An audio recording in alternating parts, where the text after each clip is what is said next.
Resulta que después de esa oración yo experimenté unos cambios en mí muy tenaces. Las cosas que yo hacía normal yo no las podía hacer. Entonces yo pensé con los compañeros que estábamos que a mí me estaban haciendo algo malo de parte como de brujería, hechicería, pensé porque el cambio fue brusco. Este no soy yo. Un tío mío que era creyente, pues yo le comenté que yo pensaba que me estaban haciendo cosas. Digo, yo voy a orar. Yo pensé que era orar y ya le aviso, ¿sí? Pasó un día, 2 días y nada. Yo dije, no, bueno, pero ¿qué le han dicho? Dijo, no, pues tiene que esperar un poquito. Bueno, yo esperé como al 8 días, me dijo, no, a usted no le están haciendo nada malo. Lo que pasa es que a usted Dios lo está llamando, pues tienes que seguirlo a él. El problema es que Dios le puso el ojo. Digo, y cuando Dios pone el ojo, no falla. No, Dios no mira a personas como yo. Le dije, Dios sabe quién soy yo y Él no se va, yo le dije así, Él no se va a encartar conmigo. Te lo aseguro, Dios no se va a encartar conmigo. Dios me dijo, pues yo creo que el que se encartó fue usted. Porque Dios, cuando le pone la mirada a alguien, Dios lo saca. Distrito 21. Vive la misión. Vive la misión. Bueno, gracias a Dios, todos bienvenidos a este maravilloso podcast, Vive la Misión, aquí en nuestro distrito número 21. Vamos a resolver una pregunta muy interesante y es, ¿qué debo hacer para ser salvo?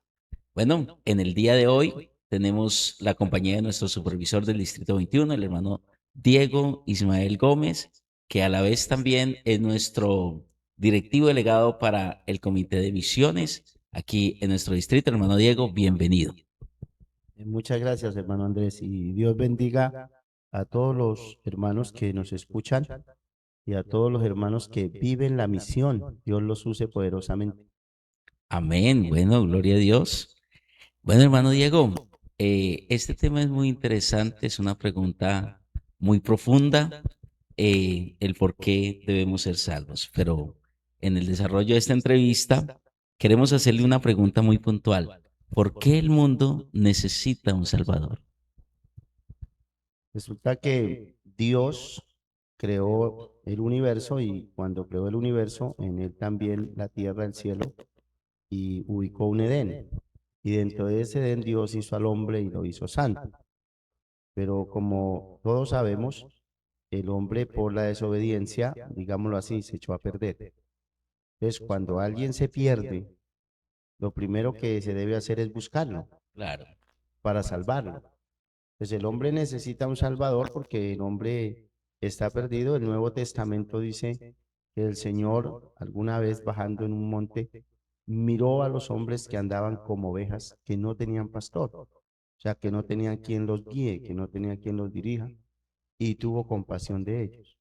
Pues lo más importante en este tema de que el hombre fracasó, se perdió, es que Dios en su grande amor y en su grande misericordia vino a salvarlo. O sea, Dios ni siquiera mandó a otro, no se valió de otro, sino que la Biblia dice, no temáis los de corazón apocado. Dios mismo vendrá y nos salvará. O sea, Dios ama al hombre de tal manera que lo vio perdido y él se vino a salvarlo. Podemos decir que el hombre como que no miraba la necesidad que tenía de ser salvo.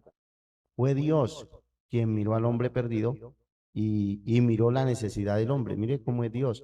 Fue claro. Dios quien miró la necesidad del hombre de venirlo a buscar. Y estamos todavía en ese tiempo que muchas personas creen no necesitar perdón, creen no necesitar salvación. Ellos no miran su necesidad. Solamente cuando miran al Calvario, nuestro gran Salvador, al mirar al Calvario, al escuchar la historia del Calvario, en cada ser humano nace esa necesidad de aceptar un Salvador. Y nos tocó, por la gracia y misericordia de Dios, el único y grande Salvador, nuestro Señor Jesucristo. Oiga, qué interesante, hermano Diego. El mundo está perdido y no ven su necesidad. Qué frase tan interesante, tan bonita, que nos lleva a reflexionar que de verdad necesitamos un Salvador, cuyo nombre es Jesús. Bueno, hermano Diego, ¿qué una persona de los que nos escuchan, qué debería hacer para ser salvo? Bueno, había que pensar algo también, como estamos hablando de vivir la misión. ¿Qué debe hacer la iglesia para salvarnos? Porque mire que las personas, ubicándonos en el pensamiento que traemos de que las personas a veces no reconocen, vamos a pensar que es como que una corriente muy fuerte se va llevando a las personas, que es la corriente del pecado, del mal, de las tinieblas, y ellas pues no pueden hacer nada. Hemos visto videos tristes, ¿cierto? Que pasa una corriente en Colombia en los tiempos de invierno y se lleva las personas y no pueden hacer nada, ¿cierto? Arrasador. Arrasador. Y esa es la corriente del pecado. Uno ve como los jóvenes y familias enteras, digamos, como dice la Biblia, el mundo entero está bajo el maligno. Entonces, si hay una iglesia que predica, si hay una iglesia que lleva la palabra, si hay una iglesia que va a estas personas que están perdidas, entonces, claro, ahí sí entra, ¿qué debe hacer el hombre? Oír la palabra. Por eso la iglesia debe predicar, porque cuando una persona escucha la palabra y cuando una persona escucha el amor que Dios tiene para con él, esta palabra, el Espíritu de Dios, el nombre del Señor, tiene un poder extraordinario que, como dice la Biblia, aunque estuviese muerto, vivirá. Entonces, las personas lo que deben hacer es escuchar. Si usted por alguna razón mira este video y quiere ser salvo, empiece por buscar una sede de la iglesia pentecostal, un creyente que crea que Jesucristo es Dios y escuche. Yo le puedo asegurar que una persona que empieza a escuchar varios días, algunos meses la palabra de Dios, en él produce el deseo de ser salvo, de buscar a Dios, de arrepentirse. Pero para contestar la pregunta y que no quede como suelta, debe escuchar la palabra de Dios. Por eso se debe predicar, para que escuchen los perdidos. Claro que sí, qué bonito el ejemplo, ¿no? Es como alguien que se va ahogando, como que lo van arrastrando y de repente le muestran un salvavidas, ¿cierto? Y lo que tiene que hacer es sujetarse al salvavidas Sí, Señor. que él lo va a sacar. Que se Oiga, llama Jesucristo. se llama El Jesucristo. Evangelio, que es ese es el salvavidas que tenemos que lanzar. Vuelvo al ejemplo. Si ellos van con la corriente y nadie les tira, porque el problema del que está perdido es que, hablando bíblicamente, es que él no se puede salvar. El hombre por sí solo no se puede salvar. Por esa razón necesitó un salvador. Ah, qué bendición. Oiga, hermano Diego, qué cosa tan bonita. La salvación creo que es el tesoro más grande que tiene una persona. Amén. Hermano Diego, hablemos un poquito del arrepentimiento. Una persona que escucha ese mensaje, como tú lo decías, eh, ¿cuál es ese proceso de arrepentimiento que él debe tener? ¿Cómo lo mira usted? No, es que como la obra de Dios es tan grande, hay mil y más maneras de que una persona se arrepienta. Nosotros sabemos que hay personas que arrepintieron en una convención, el otro en una campaña, el otro escuchó una predicación por internet, otro se arrepintió porque alguien le habló. Lo que sí sabemos es que cuando la persona se arrepiente, como haya sido donde haya sido, el Espíritu Santo lo convenció. O sea, el arrepentimiento genuino es que el Espíritu Santo convence a la persona que él es un pecador, pero que aunque él es un pecador, existe un Salvador que pagó por él y lo puede perdonar y lo puede cambiar. Ese momento donde el Espíritu Santo impacta el corazón de una persona, de un ser humano, y algunos cuentan su testimonio, dicen, bueno, yo estaba en la silla y después recuerdo solo que ya estaba en el altar. El otro cuenta el testimonio y dice, no, yo nunca fui a culto y yo me arrepentí por allá en el campo. Lo único que podemos decir es que esa palabra que se le sembró, que se le predicó, junto al poder del Espíritu Santo, que es el que convence al perdido, hizo efecto. Y ese efecto causó que un pecador se arrepienta. Hermano Diego, es muy interesante porque hay muchas personas de las que nos escuchan que creen que el arrepentirse es pertenecer a una religión, ¿cierto? Pero tú nos estás hablando de un poder más grande que es Jesucristo mismo impactando, como lo decías tú, la vida de una persona. Lo que pasa es que el arrepentimiento genuino, más allá del fruto y del cambio que uno piensa, ¿cierto? O que uno dice, pasó a veces decimos nosotros en nuestra forma pentecostal, y pasó al altar y lloró, y eso le parecía a uno muy espectacular. pero resulta que realmente el impacto es ese impacto que la persona internamente, como dicen los muchachos de ahora, como si Dios lo reiniciara. Lo reseteó. Sí, o sea, el poder de Dios. Yo creo fielmente que Dios, cuando la persona se arrepienta, las conexiones neurológicas son cambiadas, porque lo primero que le tiene que cambiar al hombre es el pensamiento. Eso es un milagro poderoso. Extraordinario. Es de los milagros más grandes poder que un hombre que viene haciendo el mal y va por un camino de perdición tenga ese impacto y cambie de camino, cambie de mente, de corazón. Y el que andaba, digamos, armado en diferente camino, ahora ande con una Biblia en la mano. Eso solo lo puede hacer Dios, nadie más. Claro que sí. Y precisamente, hermano Diego, también queremos, pues, como hacer un énfasis en eso, en la transformación que sufre una persona. Hay muchas personas que creen que la iglesia son normas como que allá me obligan a esto. Si realmente es eso, o hay una verdadera transformación del ser humano al entregarse a Dios. Lo que pasa es que eso va en el contacto de Dios con el hombre. Claro, decir que en la iglesia no hay normas, no hay reglas, pues sí las hay. Lo que pasa es que nadie se obliga. Pero lo que la palabra de Dios busca y la iglesia enseña es un cambio de naturaleza, ni siquiera de conducta, porque el cambio de conducta es un concepto psicológico, Psicológico, claro. cambiar el comportamiento por una manera, una regla, una disciplina.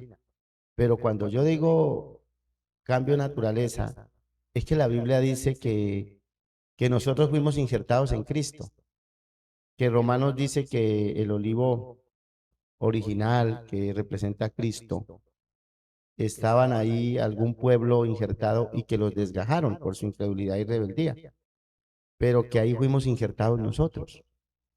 Wow. O sea, que Dios nos injertó y creo que las personas, la mayoría sabemos que es un injerto. Tomar una parte de un árbol, injertarlo en otro y ese árbol empieza a recibir la savia del otro y empieza a generar a crecer y a generar un fruto. En este caso nosotros empezamos a recibir la naturaleza divina de Cristo, de tal manera que nosotros ya no es que tengamos reglas, sino que hacemos las cosas por naturaleza. Es cambiar nuestra naturaleza. Exactamente, o sea, vamos a pensar algo. Decirle a un palo de mangos que dé mangos, esa es su naturaleza. Decirle a un palo de limón que dé limones, es su naturaleza. Entonces no necesita reglas, es naturaleza. Entonces cuando una persona logra entender, porque ahí es donde está el asunto, que nosotros queremos ser salvos por sí solos, que oramos, que cantamos, y siempre el hacer obras viene desde antiguo y hasta predicamos así, pero la Biblia dice que nosotros somos salvos por gracia, para que ninguno se gloríe, entendiendo que lo que nos salva a nosotros es lo que el Señor hizo en la cruz del Calvario. El morir y resucitar nos trajo a nosotros la libertad y dice de esta forma, que Dios nos sacó de las tinieblas y nos trasladó, imagínense un traslado, nos trasladó al reino de su amado Hijo. Y en este reino pasan cosas extraordinarias. Entre ellas, los hombres son cambiados de naturaleza, así que ellos ya oran, son justos, misericordiosos y santos, no por reglas, sino por naturaleza. Gloria a Dios. O sea que hay una verdadera transformación. Hermano Diego, hablando de esa transformación y de esa obra maravillosa, quisiéramos que usted compartiera con las personas que nos ven y que ven este podcast, lo que Dios hizo en usted, la transformación. ¿Usted cómo lo vivió desde usted mismo, desde su experiencia? Bueno, creo que fue algo muy especial, pero también el proceso fue un poco duro. No fue tan fácil. Para ser sinceros. Sí, para ser sinceros. Yo escuché la palabra de Dios a los 8 años, pero como cosa rara, yo nunca fui a un culto a un templo. Y mis hermanos iban a las clases de escuela dominical, y esta es la hora que yo no sé por qué yo no iba, pero yo no fui. Pero la mayoría de mis hermanos iban a la escuela dominical, yo iba a los cultos en el campo. Tal vez porque a mí me tocaba quedarme, era el mayor y me tocaba cuidar la casa. Y esa es la explicación que yo, pues la que más tengo en la cabeza. De ahí pasaron más o menos 10 años, que yo ya tenía entre 18, 17, 18 años, que yo volví a acordarme de Dios. De haber estado en culto como a los 8 años, a los 18, yo pues tuve unas situaciones bien complejas, difíciles. Entonces, bueno, yo me acordé de Dios. Y mamá me había enseñado a mí a rezar, pero un día con la Biblia en la mano me enseñó a orar. Me dijo, no, yo le había enseñado mal, no es rezar, es orar. Porque la Biblia dice que, dijo, aquí dice que los gentiles por sus muchas repeticiones creen que serán oídos y no, a Dios no le gusta que uno repita. Entonces, ¿qué es orar? Dijo, orar es hablar con Dios. Sencillo. Así. Yo le dije, bueno, me quedó eso en la cabeza. A los 18 años, entonces, no en un culto, imagínese, yo llevaba pues 10 años sin ir a un culto. Por eso yo creo mucho en enseñarle a los niños y a los adolescentes. Entonces, muy lejos, en un lugar muy lejos solo, me puse a pensar, ¿será que Dios existe? ¿Será que Dios no existe? Yo dije, bueno, pues entonces si existe, voy a ponerlo como a prueba. Interesante. Y me fui a un lugar solo y le dije, bueno, Dios, si usted existe, si allá arriba hay un Dios como dicen los evangélicos, así yo le dije, si arriba hay un Dios como dicen los evangélicos, yo le pido que me saque de acá. Yo no le sirvo ni en este pueblo ni en mi pueblo. Y si usted me saca, yo le sirvo. Eso sí, cuente con eso. Y eso fue por ahí un minuto. Cuando yo acabé de orar, me di cuenta que estaba llorando. Eso no era normal en mí. Aún a este tiempo no es normal. Muy pocas veces a mí me encuentran llorando. De pronto cuando oro, cuando escucho las predicaciones. Aunque ahora me he vuelto como llorón, no sé. La transformación del espíritu. Pero yo he sido poco llorón. Pasó eso. Resulta que después de esa oración, yo experimenté unos cambios en mí muy tenaces, pero tenaces. O sea, las cosas que yo hacía normal, yo no las podía hacer. Entonces yo pensé con los compañeros que estábamos, que a mí me estaban haciendo algo malo de parte como de brujería, hechicería, pensé porque el cambio fue brusco. Este no soy yo. No es claro, no, yo nada, iba con ellos a los mismos lugares y no funcionaba. Lo cierto fue que como a las 2 semanas yo salí a Garzón, de camino donde un tío iba, después terminé donde otro tío y llegué allá y con ese problemita que yo ya traía de que yo era otro y que yo estaba luchando con eso, que yo era otro. Entonces, un tío mío que era creyente, pues ya no está, ya no vive. Entonces yo le comenté, entonces él le dije yo que yo pensaba que me estaban haciendo cosas. Me dijo, yo voy a orar. Bueno, yo pensé que era orar y ya le aviso, ¿sí? Pasó un día, 2 días y nada. Yo dije, no, bueno, pero ¿qué le han dicho? Dijo, no, pues tiene que esperar un poquito. Bueno, yo esperé, como a los 8 días me dijo, no, a usted no le están haciendo nada malo. Lo que pasa es que a usted Dios lo está llamando y pues tienes que seguirlo a él. El problema es que Dios le puso el ojo, dijo, y cuando Dios pone el ojo, él no falla. Yo le dije, no, tío, Dios no mira a personas como yo. Le dije, Dios sabe quién soy yo y él no se va, yo le dije así, él no se va a encartar conmigo. Yo se lo aseguro, Dios no se va a encartar conmigo. Mi tío me dijo, pues yo creo que el que se encartó fue usted, porque Dios, cuando le pone la mirada a alguien, Dios lo saca. Gloria a Yo dije, ah, Dios. bueno. Y empezó eso, ¿no? Entonces yo ya empecé, me volví que casero, que juicioso, y empecé a ir a los cultos. A los cultos empecé a ir. A una denominación trinitaria empecé a ir. Me arrepentí, me hice bautizar allá, pero como desde niño yo siempre creí que Dios era uno y mi mamá decía que Dios era uno. Aunque no he explicado, pero mamá decía, no, es que Dios es uno. Yo siempre tenía ese pensamiento, Dios es uno.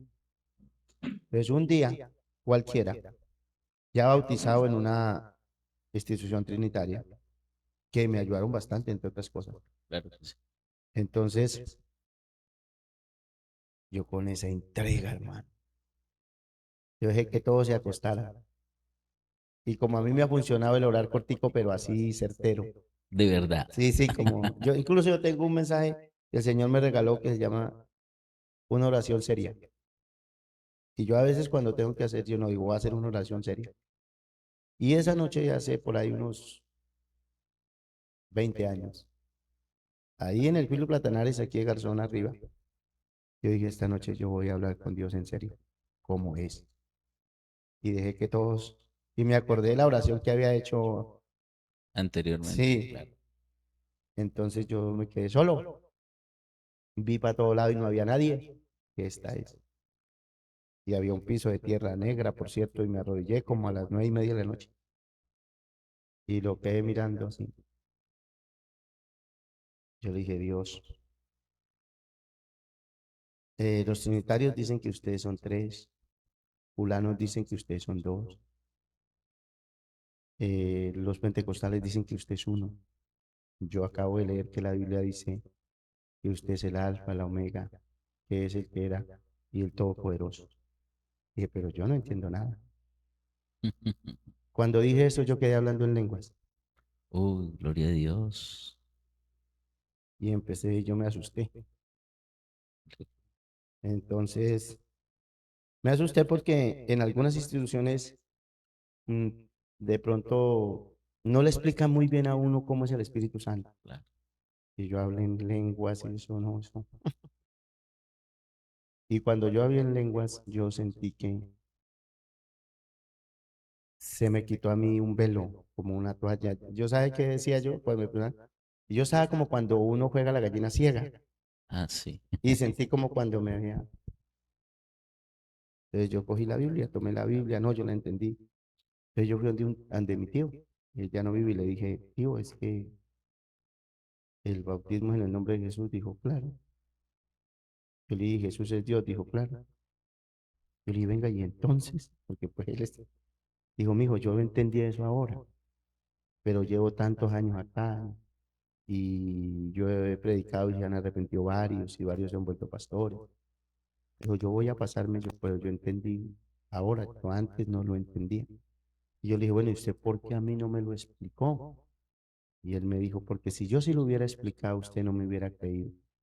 Pero como Dios se lo reveló, que ahora usted está seguro. Yo le dije, pero casi me descarrilo. Digo, no, Dios a usted ya lo tiene cogido. Entonces esa fue como inmediatamente, yo eso sí fue rápido, entonces yo me senté con mi tío, hablé, pero yo hablaba mucho con él.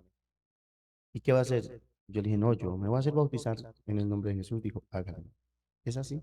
Gloria a Dios. Y yo fui y me hice bautizar, me bautizó el hermano Israel Moica en Garzón, en el nombre del Señor Jesús. Y ahí empezó lo duro. Y yo duré como año y medio. Santo Dios, pero eso sí fue muy duro. Eso fue algo que, no, yo a veces, muchas veces, yo pensé salirme de la iglesia, pero hartas es hartas, porque no me ubicaba. Porque a mí se me ocurrió que yo no había recibido el Espíritu Santo. O sea, yo no entendí que había recibido el Espíritu Santo. Entonces yo me bauticé y seguí buscando el Espíritu Santo. Ya al año y medio volví a sentir lo que había sentido allá en esa oración. Entonces, pero fue que Dios tomó un proceso, el proceso que Dios tiene, porque el proyecto de Dios en el Nuevo Testamento es corazón nuevo, mente nueva, espíritu nuevo y vida nueva, porque tiene cielo nuevo y tierra nueva donde mora la justicia. Si alguno está en Cristo, Nueva criatura entonces es. ese proyecto que Dios tiene con cada persona, que corazón nuevo, mente nueva, vida nueva, eso no es gratis. Eso a la persona, según el temperamento, según la personalidad, según el pasado que tenga, eso tiene un costo de humillación, eso tiene un costo de cercanía con Dios. Es que uno deshacerse, si se puede ser así, del viejo hombre, al hombre le cuesta. Ya Cristo lo hizo fácil en la cruz, pero al ser humano le tiene un proceso. Claro que sí, hermano Diego. Oiga, que Qué experiencias tan lindas. Gloria a Dios. Podemos decir desde nuestra propia vida que no es solamente una teoría cristiana, es que Cristo transforma al ser humano. Hermano Diego, ¿qué le diría a usted a un amigo que nos está viendo y que él quisiera experimentar esto que usted vivió, que yo viví, que dice la Biblia y que es verdad? ¿Qué le diría a usted en este momento a esta persona? Pues que es muy fácil, que es más fácil de lo que dicen los predicadores. Sí, yo pienso que es más fácil de lo que nosotros predicamos. Pues por la experiencia, porque a mí nadie me estaba predicando. Empecemos que Dios está en todas partes. Y la distancia que Dios tiene de un hombre es una oración. Y la puede hacer donde esté. Que Dios te toque, que Dios te salve es muy fácil. Como Pedro un día se estaba hundiendo, ¿se acuerdan? Y entonces nosotros decimos que él dijo, sálvame, maestro, sálvame que perezco. ¿Cuántas palabras hay ahí? No, sencillo. Hijo de David, ten misericordia de mí. Con eso se sana un ciego, o a través de eso. O sea, ¿cuántas palabras tiene que decir una persona para que Dios lo ayude? Cristo, sálvame. Es más fácil de lo que pensamos y de lo que predicamos. Cualquier persona de las que me está escuchando en este momento se puede arrodillar, puede estar sentado, puede estar de pie, puede mirar al cielo, puede mirar al piso. Solamente decir, Jesucristo, salva mi vida, cambia mi mente y mi corazón. Te entrego mi corazón, te entrego mi vida, como Dios lo guíe en la oración. Incluso usted le puede decir, guíeme en esta oración. Y como Dios le ponga en su corazón, abra su corazón, hable con Dios. Y yo le aseguro que usted habla con Dios y la Biblia dice que el que viene a mí, él no lo echa fuera. Si es que Dios está buscando perdidos. Si usted es una persona que está perdida, hundiéndose en el alcohol, en las drogas, en lo que sea que se esté hundiendo, sepa que hay alguien buscándolo. Y ese que lo está buscando se llama Jesucristo. Y lo quiere encontrar para salvarlo, para bendecirlo. Y lo está buscando porque lo ama.